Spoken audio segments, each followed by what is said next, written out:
25-year-old promoter Brian Manthorn is suing former client, surgical admitter Joanne Morante, for the unpaid balance on a ski weekend. Joanne says the trip was a disaster and she's not paying. She is countersuing for pain and suffering.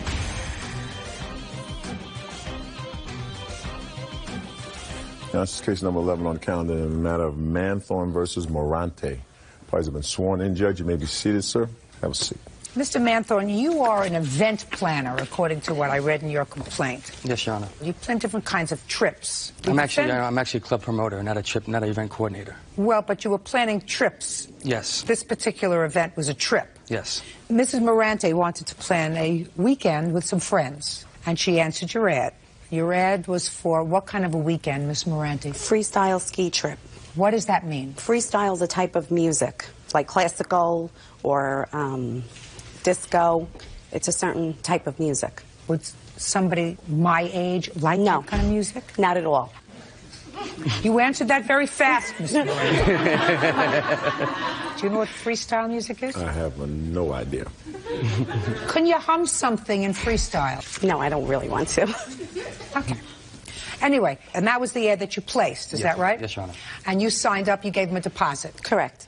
And how much was the deposit? $250. $50 per girl. There were 5 girls. 2 days? Saturday, yes, Sunday? From Friday night arrival, Sunday morning departure. So 2 nights? Correct. Okay. And she paid you? Yes, she did. She went on the weekend eventually, even though the date was changed. The ski trip that I had promoted for was canceled. The date wasn't changed. It was the freestyle event was canceled for that weekend. That I never knew about. Okay. Until now, today. Shh. That was canceled. Yes, Your Honor. And you planned something else. Why was that canceled? Okay, it was canceled due to the lack of people. We couldn't get people to go on the ski trip weekend. Because nobody knows what it is. So then you planned something else. No. What I did, I put them on a different ski trip for the following weekend. Without our knowledge. Well, just a second. You planned something else for them. I gave them an alternative. I gave them 2 alternatives. I gave them, alternative number 1 was give them their deposit of $250 back. That's a lie. Shh. Or I could put them on the second week, Just a second. Shh, listen to me. She gave you the $250. She mailed it to me, the deposit of $250. Okay. So you had her address. Yes, I did. Can I see the letter that you sent her indicating that you were canceling the freestyle weekend, but you were giving her 2 options? Can I see that letter? There was no letter. Stop. That's all I wanted. Thank you. There was no letter. But one way or another, you got on this second weekend that they had planned, you and 4 friends. Me and 3 other girls. You and 3 other girls. One was soon to be my sister-in-law. Please, I don't need that information. Okay. I have a very, very busy day today. And you say it was a trip from hell. It was a disaster. Can I see the ad for the weekend? The original that I picked up? The original. This is the original. The original? That's the only one that he's got? Because... No, I received the second one. Oh, you did receive it? At the hotel. Oh, okay. Not before you went? Not before I went. Okay. So tell me, now this looks like a very nice promotion.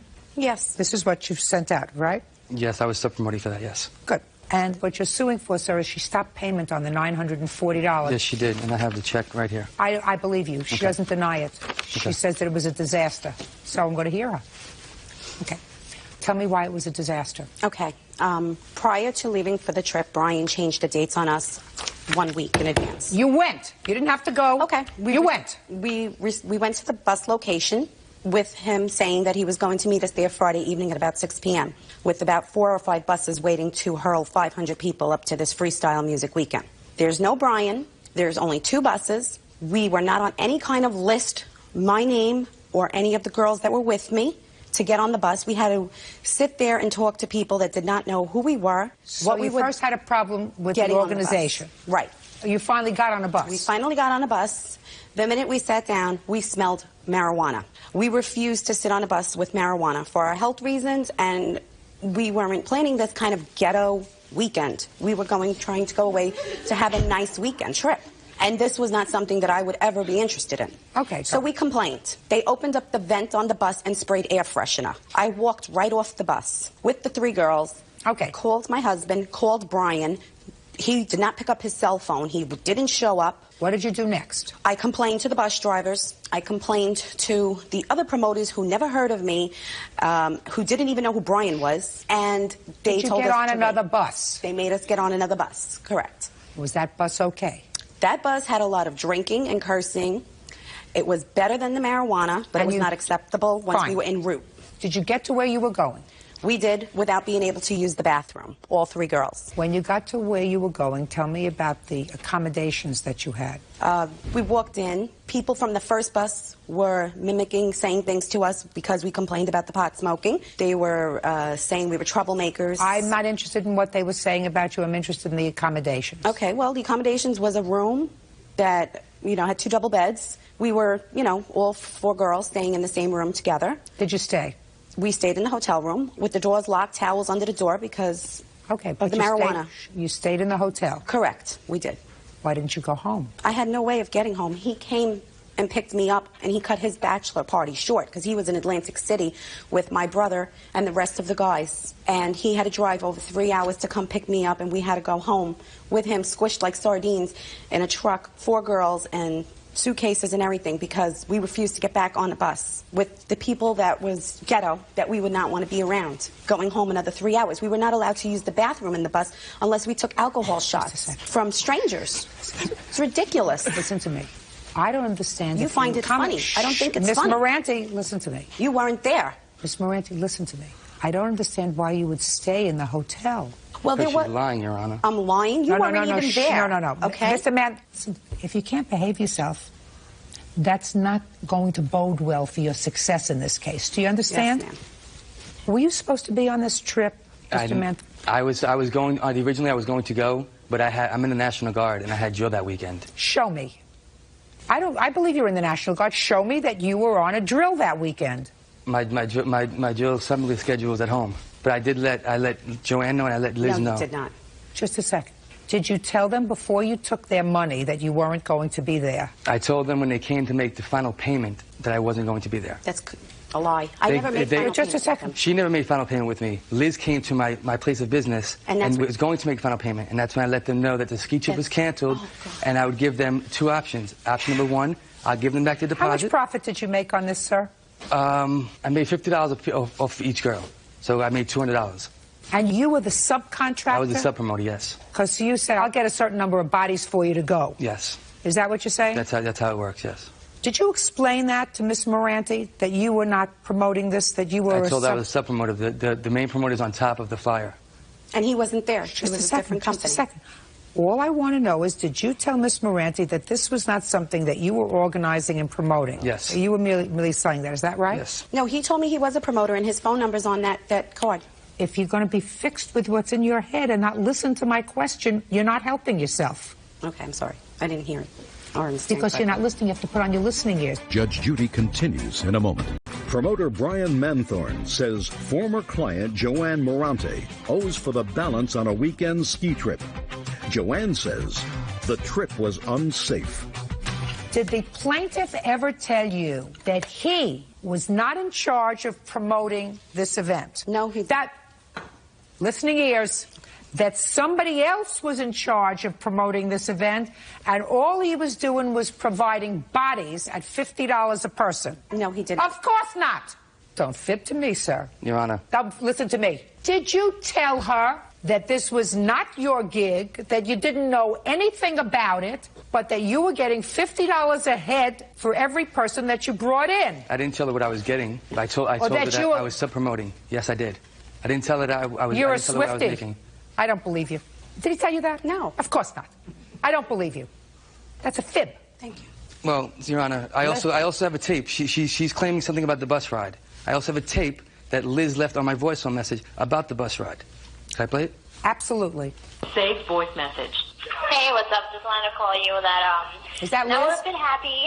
They changed us bus, which is much better than what we were before. And what I was trying to tell you before was it was like really, really ghetto, and like, I don't know, it just felt like weed and stuff, which is like, I don't know. But now they changed us to another bus, so much better. So we're like more happier. So if anything, I'll talk to you. All right, bye. That's exactly what she said. Yes, and that was before. She said that the second bus. She said the second bus. She had to drink and everything like that. That's correct. To use the bathroom. She said the second bus was better. Why should she have to tolerate the first bus? Absolutely, I agree with her 100%. Good. Then you get nothing. Stick with what you know, sir. Sounds to me like she had a horror show of a weekend. It was so bad that she wouldn't return on the bus back home, and she asked her husband, who will vouch for that, I assume, to cut his weekend short, to come and pick up the 4 girls because they were so put off by what was going on with the bus that they didn't want to take the bus home. Why do you think she would do that if it wasn't miserable? Because she calls me a con artist. You are. You are. Okay, if I'm such a con artist, you are. If I'm such a, you are. Your Honor, if I'm such a con artist, then when she wrote me these checks, I would have cashed them the day of. That's your problem. I never did that. When to cash the checks. She Your did. counterclaim's dismissed. She absolutely did. She said. Do you understand? I guess. You guess. You know why? No. Very easy. Because you have a counterclaim for your pain and suffering. And right now, what you're being to me is a pain. And I'm suffering. Because I already told you that this is a court. And in a court, when I look at you, you testified he was quiet. So your counterclaim is dismissed. That's your punishment. It's a big punishment. It is. It absolutely is. So you got $250 deposit. That check went through. Is that right? Yes, it went through. You got $50 a person for how many people? For 4 people. That's $200. That's $450. Is that correct? Yes, ma'am. How much money are you out? I'm out $940 minus $200. That's right. That'd be 7. That's what you're out. Don't do it again. Stick with what you know. If you con somebody into thinking that they're going to have a great weekend and they have a miserable weekend, there has to be consequences. That's your consequence, $750. Your counterclaim's dismissed. That's all. Parties are excused. You may step out. All parties in the matter of Liebhardt versus Malone. Step forward. 19-year-old student Angela Liebhardt is suing her ex-boyfriend, automotive technician Michael Malone, for the return of her furniture and for throwing away her computer. Michael says the computer had a virus. Miss Liebhardt, you and the defendant lived together for a brief period of time and claimed that when you moved out, you left some of your stuff there for the defendant to store. You don't want it back anymore. And then there was a computer that Mr. Malone says he got tired of storing and it was broken anyway, so he threw it out. Okay. When did you meet him? I met him in December of '03. Where? At a bar that a friend of mine owns. How soon did you move in with him? It was almost immediately. What does that mean? I mean, that night, the next day? It was probably about a week or so. What made you make such a precipitous move? It was an error in judgment. Okay. What did you bring with you? I brought my bed with me. Things were given to me during the relationship. The computer was given to me approximately a month before we broke up. By whom? My grandmother. Was it a new computer? Yes, brand new. How old were you when you moved in with him? 18. How old are you? 29. 29. All right. When you moved out in June? Yep. Under what circumstances? He told me to leave. Did he say why? We were done. You weren't getting along anymore? Yeah. Why did you leave the computer? I was leaving town for a few days, and I asked him if it was okay if I left my stuff there for a few days. He told me it was all right. I could leave it there as long as I needed, and I've attempted to get it back on numerous occasions, and he's never there. Well, after you left in June, when was the first time that you attempted to get your computer and furniture back? It was 3 days after I moved out. Tell me what you did. I called him up, and he wasn't home, and I told him that that's when I would be back in town, is in 3 days. So you called him up, he wasn't home? Yes. So, what'd you do next? I waited a few days and called him again. And did you speak to him? I made an appointment to go and get my stuff with him. So that was about, let's say, a week later. You made an appointment to go and get your stuff? Yes. Is that right? Yes. Are you making it up as you're going along, or is that the truth as you remember it? Angela Liebhardt says ex-boyfriend Michael Malone threw away her computer. Michael says the computer was junk. Step up. What is your last name? Renee Williams. Okay. Miss Williams, when for the first time did you contact Mr. Malone? I started attempting to call him in October. Did you ever speak to him? There was a couple times. One time we set a time to meet. At that time he had... To meet to do what? So that I could get Angela's stuff for her. What furniture is there? There is like a china cabinet and like a hutch type thing, like a buffet. Something that's wooden? Thing. Yes, 2 wooden things. Okay. Where are her 2 wooden chests that she has? They're in a back room at my house.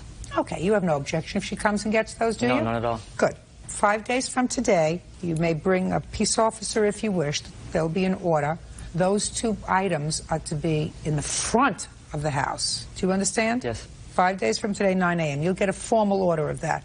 With regard to the computer, sir, You're going to have to convince me why you don't owe her $1,073.67 for the computer. At first, I had no problem with them getting the computer. Then the computer broke, and we were getting ready to move, and it was junk to me. I've had them say, you can come get it, you can do whatever. Well, at that point, it was junk, sir, because if you were using it, and if it broke while you were using it, you're responsible for it. He didn't say that we could come get it. First, he told her that it was at his mom's. Then his wife told me that it was stolen, and now he's saying that it's junk. Step up. Your name? April Malone. April? Mm-hmm. Did you ever tell Miss Williams that the computer was stolen? Yes, that's what I had known that it was. I didn't know that. What do you mean you had known? That's what you had known that it was. Explain that to me. I was told that it was stolen. I didn't know that it was broken. Who told you that it was stolen? Some of his family members. What about him? You didn't ask him? No. You didn't say to your husband what happened to you? His family members told you it was stolen? April, look at me. She says to you, where's the computer? You say to her, it's stolen. I don't know anything about the computer. To my knowledge, I knew it was stolen. Well, just a second. You're living with your husband, right, April? Yes. So it had to be your husband that told you it was stolen. I don't know anything about this. I don't know anything about this relationship. Are you listening to what I'm saying? I'm not asking you about relationship. Pay careful attention. You don't get off the hook, because I shake it until I get the truth. That if you told her the computer is stolen, you got that from your husband. I'm not sure who I got it from. I tried resolving this problem. I offered to claim it on our home insurance policy. I called them, and I had called my father-in-law because I did not know who the insurance policy was through. I still don't. So what did you do? You called your father-in-law and said, I want to know who our insurance carrier is, right? Yes, I tried that. What do you mean you tried? So did you get an answer? No, I did not. Why didn't you get an answer? They don't want to talk to you? My father-in-law is only home like once a week. He travels. God. What a con artist. I mean, does she think that we're stupid, that she's going to be able to resolve this issue with those kind of answers? Hope springs eternal. Sit down, April.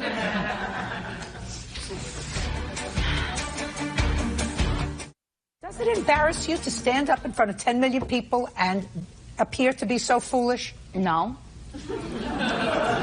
How many children? What I could do. Let me ask you a question. How many children do you have? I don't have any children. Try keeping it that way. I plan on it. Judgment for the plaintiff in the amount of $1,073.67. 5 days from today, you can go get your property. That's all. Parties are excused. You may step out.